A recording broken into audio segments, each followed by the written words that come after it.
मूर्तिजापूर नगर परिषद निवडणुकीत मतदानाची टक्केवारी वाढण्याकरता स्वीप अंतर्गत भावनिक आणि प्रेरणादायी मोहिमेची सुरुवात करण्यात आली असून विविध प्रकारचे उपक्रम राबविण्यात येत आहेत। मंगळवारी मतदार जनजागृतीकरिता मंगळवार बाजार स्टेशन विभाग इथून मतदान जनजागृती रॅली आणि पथनाट्य सादर करून नागरिकांना 100% मतदान करण्यासाठी आवाहन करण्यात आलं।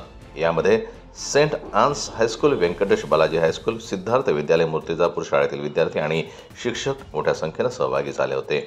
सेंट आन्स हायस्कूलच्या विद्यार्थ्यांनी पथनाट्य सादर करून मतदार जनजागृती केली।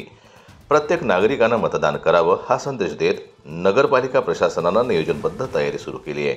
निवडणूक निर्णय अधिकारी तसेच उपविभागीय अधिकारी संदीप कुमार अपार यांच्या मार्गदर्शनाखाली सहाय्यक निवडणूक निर्णय अधिकारी निलेश जाधव, अतिरिक्त सहाय्यक निवडणूक निर्णय अधिकारी तसेच तहसीलदार शिल्पा बोबडे, नोडल अधिकारी तसेच गटशिक्षणाधिकारी वैशाली रामटेके यांच्या नेतृत्वात ही मोहीम राबविण्यात येत आहे।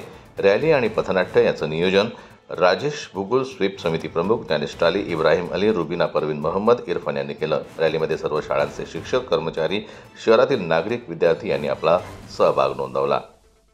जनमत लाईव्ह न्यूज करता संजय उमाक यांची रिपोर्ट, अकोला।